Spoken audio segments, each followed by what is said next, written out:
Chapter 30 Teja Gunaraha.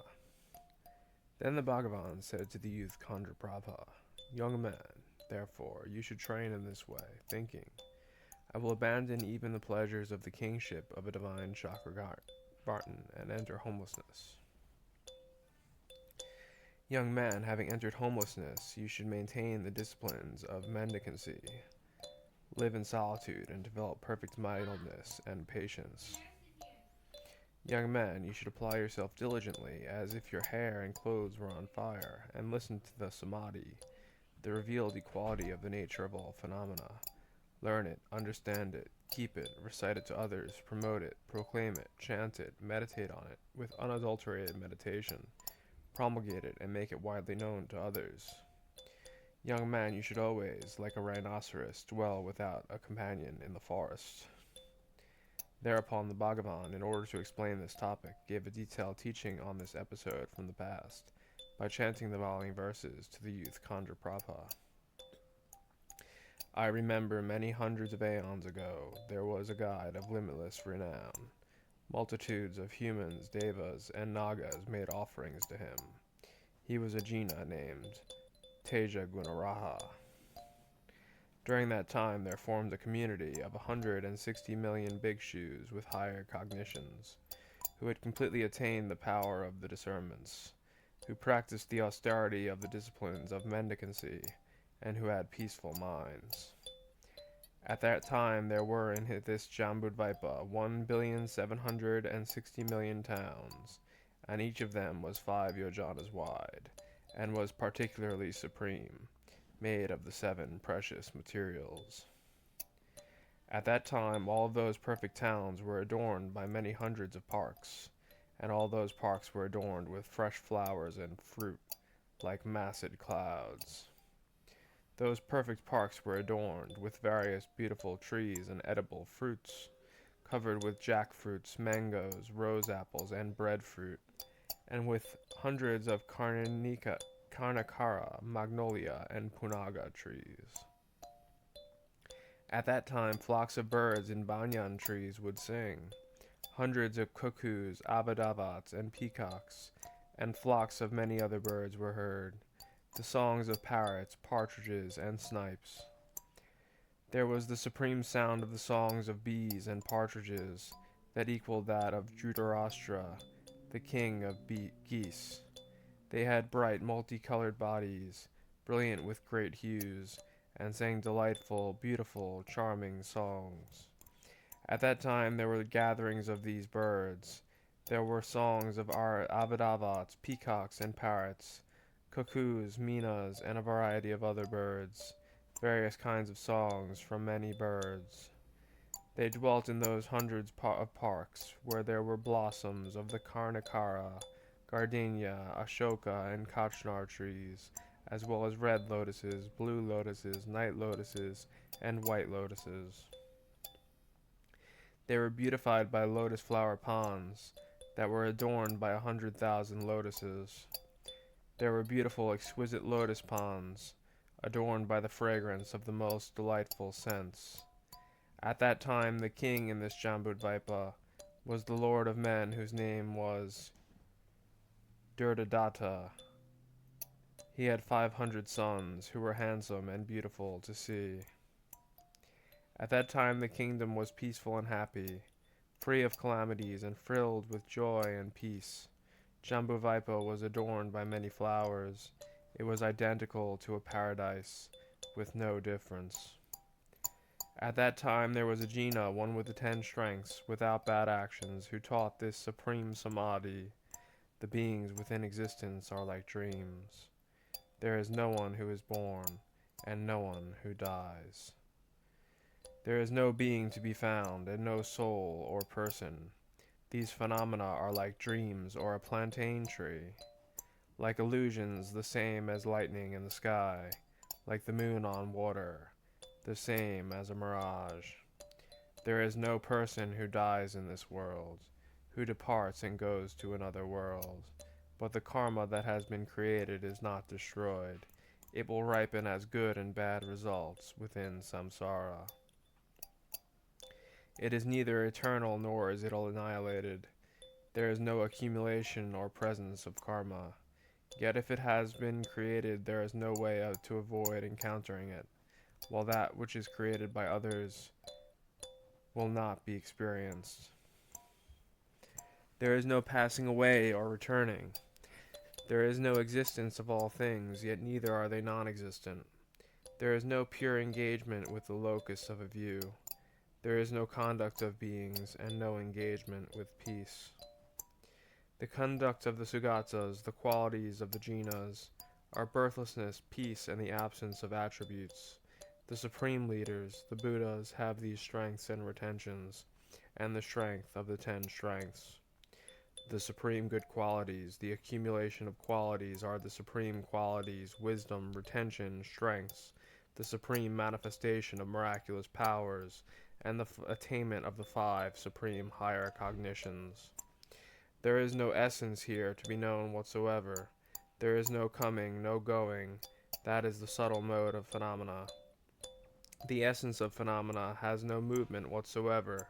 Thus the mode of phenomena is the mode of no movement. The natural mode is not in the accumulation of words. This mode, this nature, does not dwell anywhere. The natural mode is without dwelling, is non-dependent. It is the level of peace, the stainless domain of the jinas.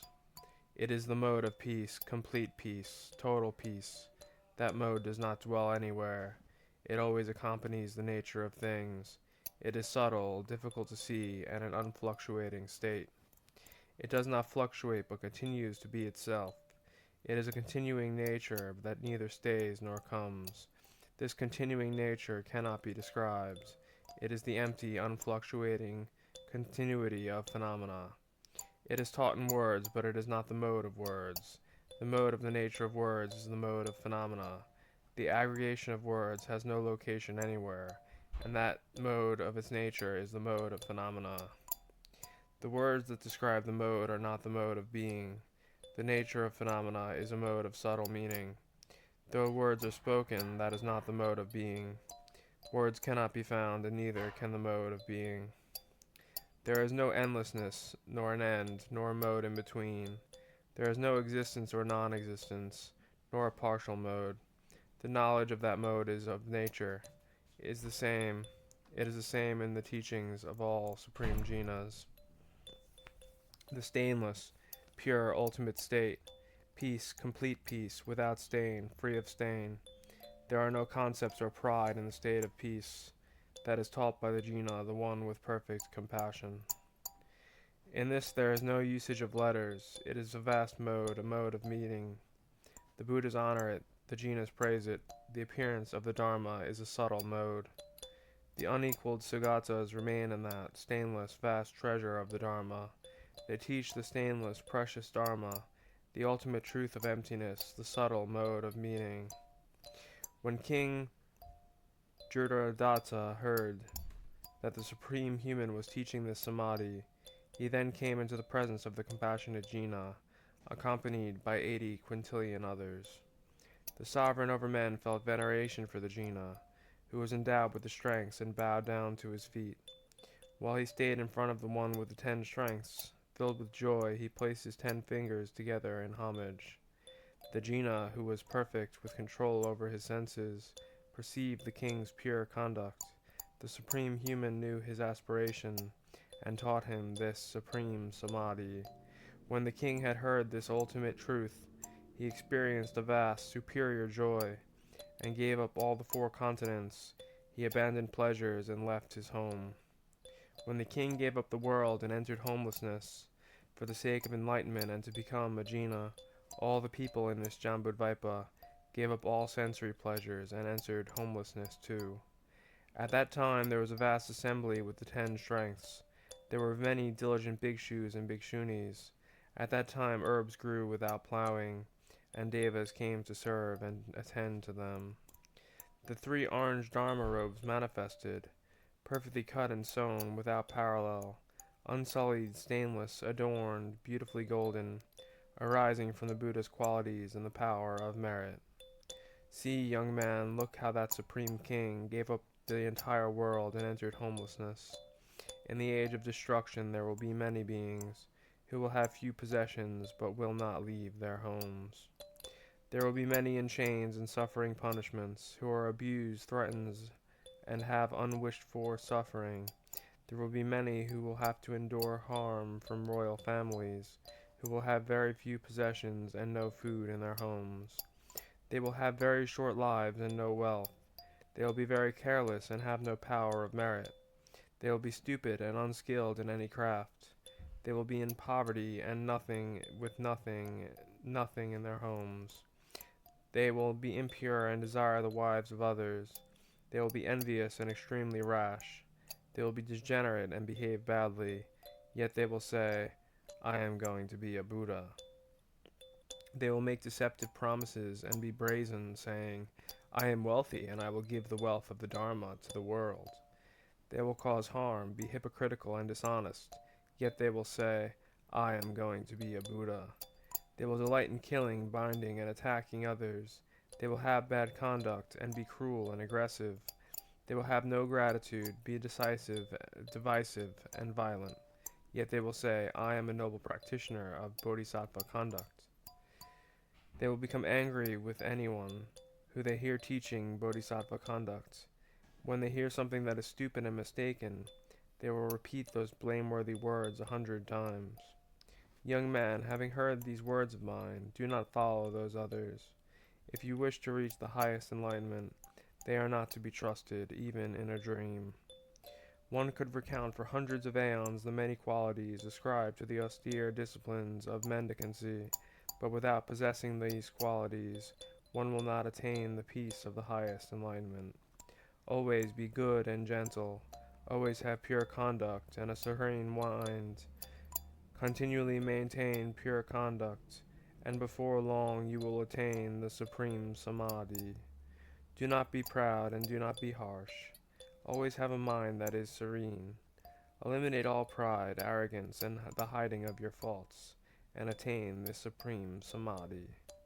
Always remember the jina's qualities, the color of perfect gold shining brightly, like the sky at night filled with stars. The sage's body is filled with signs. The descendant of Manu who remembers the moon of the sage, while walking, sitting, standing, or lying down, will always have the teacher present before him, and he will have vast happiness.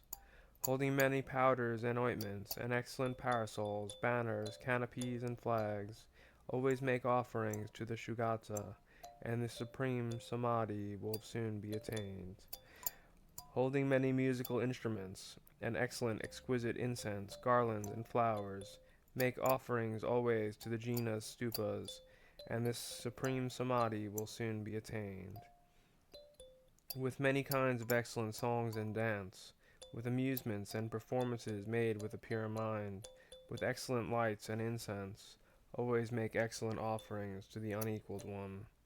With hundreds of panava drums and loud madhuranga drums, with pataha drums, lutes, the excellent sound of flutes, with the qualities of music of various kinds of melodious sounds, make an offering to the guide with a pure mind. Create beautiful images of the Buddha, perfectly made of precious materials, that are attractive and extremely beautiful, and this supreme Samadhi will soon be attained. Make excellent images that are fashioned from gold or silver, and also sandalwood, that are attractive and extremely beautiful, and this supreme Samadhi will soon be attained. Make images that are fashioned of clay, or stone, or wood, or painted, that are attractive and extremely beautiful, and this supreme Samadhi will soon be attained. Always remain in the solitude of forests, forsaking the joys of villages and towns. Be without a companion, like a rhinoceros, and this supreme Samadhi will soon be attained. I am the Lord of the Dharma. You are my son. Train in this Samadhi practice of mine. I was at that time Jurdadatta, the world-renowned ruler over the descendants of Manu. Seeking this peace, this supreme Samadhi, I made offerings to countless Buddhas in the past. I always maintained pure conduct, and I honored those with the 10 strengths. Seeking this peace, this supreme Samadhi, in the past I gave up my sons and wives. I gave away my supreme excellent head, legs, arms, and eyes without ever being disheartened. Seeking this peace, this supreme samadhi, I gave away wealth in grain, hundreds of male and female slaves, and many jewels, and satisfied numerous beggars. Seeking this peace, this supreme samadhi, in the past I gave away great quantities of pearls, crystals, gold, conches, ammonite stones, beryls, perfectly pure jewels, and a mass of coral. Seeking this peace, this supreme samadhi, I gave away vast amounts of excellent jewelry, of various kinds, such as perfect strings of pearls, lion jewelry, and nets of jewels. Seeking this peace, this supreme samadhi, in the past I gave away many millions of fine, excellent clothes that were perfectly clean, made of the finest silk and cloth, and beautified by gold threads. Seeking this peace, this supreme samadhi, I gave away various kinds of elephants, horses, chariots, and my own beloved sons and women, without ever experiencing any unhappiness. Seeking this peace, this supreme samadhi, whenever I saw people who were very poor, who were in distress and suffering because of their need, I freed them from their poverty. Seeking this peace, this supreme samadhi, I have in the past given to beggars trillions of horses, elephants, and chariots, draped in nets of precious jewel adornments. Seeking this peace, this supreme samadhi, I have in the past joyfully and with compassion given away many trillions of excellently decorated parks. Seeking this peace, this supreme samadhi, I have in the past given away beautifully adorned villages, towns, regions, and market towns, and having given them felt continuous joy. Seeking this peace, this supreme samadhi, I have in the past given to those who have requested them heaps of jewels as large as Sumeru, and a similar amount of clothes and adornments. Seeking this peace, this supreme samadhi, I have made those who were very poor rich. I have protected those who were in great distress, and I have made happy many who were enduring suffering. When I was a sovereign over this world and saw the suffering of the population, I felt compassion and wished them to be happy, and gave my kingdom to them. Young man, the marvelous things that I have done and the hardships I have undergone for many hundreds of aeons, I would not be able to complete recounting them even in a quintillion aeons. Seeking this peace, this supreme samadhi, I underwent astonishing hardships. The people without faith in the Shugata's conduct will have minds that become crazed and polluted. Young man, I declare this to you. Have faith in me, my words are not untrue. The Sugata does not speak words that are false. The compassionate Jina always speaks the truth. These many different kinds of practices I will have carried out for many aeons.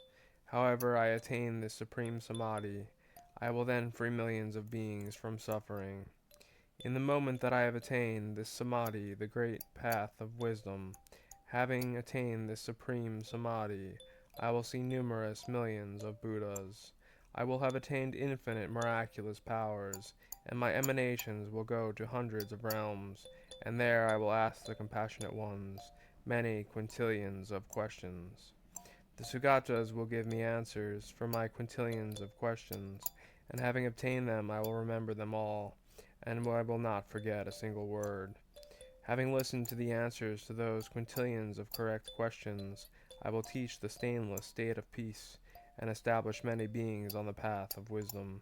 I will remain in this samadhi and train in it for many hundreds of aeons, and I will first bring many quintillions of beings on to the highest stainless path.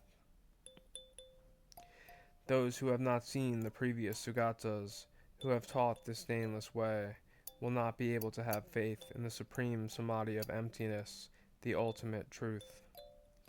The people who have faith are wise and know the practice, are always joyful when they hear the way that is correct and profound, and do not become frightened or terrified. They hold the supreme enlightenment. They have been reborn as my sons. They are like fig tree flowers, and I practice for hundreds of eons for their sake.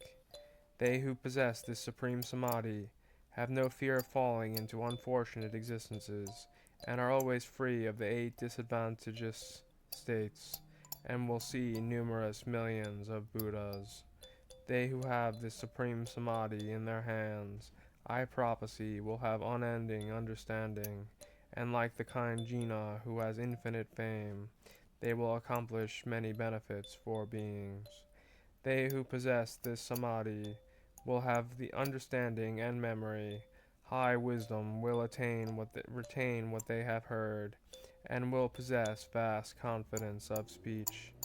They who possess this samadhi will receive the offerings of devas, will be continually revered by humans, and will constantly be protected by the hosts of spirits.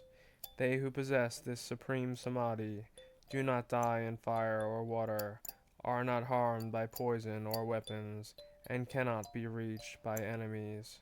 They who possess this supreme samadhi will always dwell in forest bowers, where they will be constantly attended by devas, and where many yakshas will be their servants.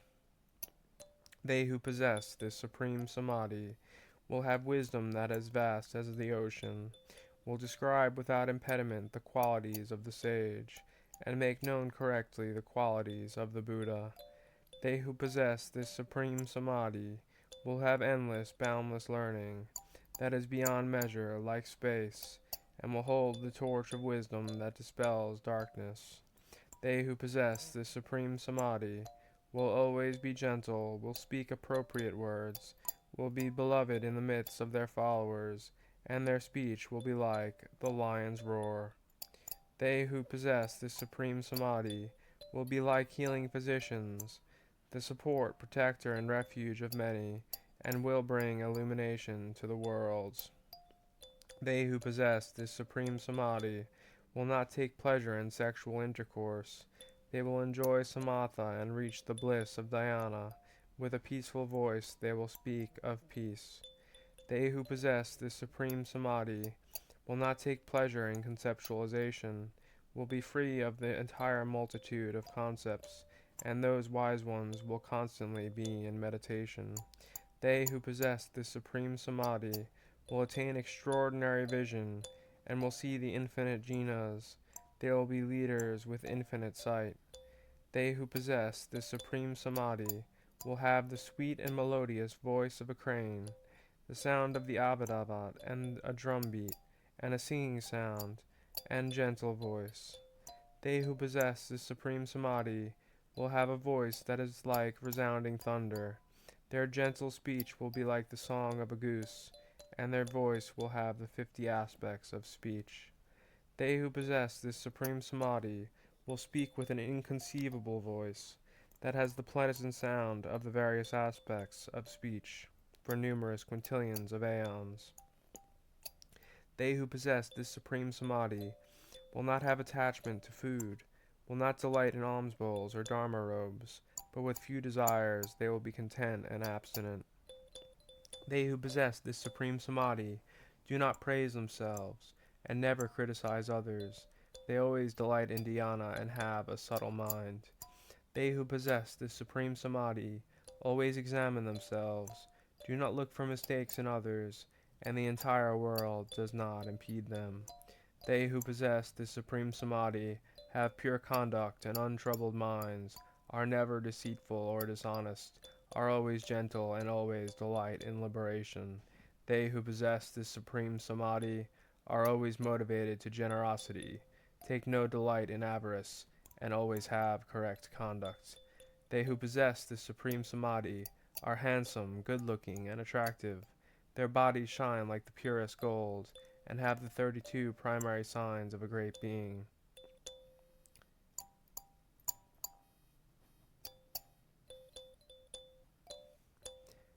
They who possess this supreme samadhi always have an attractive appearance, are observed and beloved by many people, and those people never have enough of gazing upon them. They who possess this supreme samadhi always delight, gladden, and enchant devas, nagas, and likewise the yakshas, who enter towns and praise them.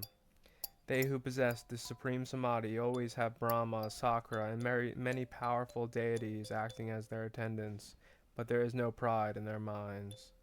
They who possess the supreme samadhi have no fear of the lower existences.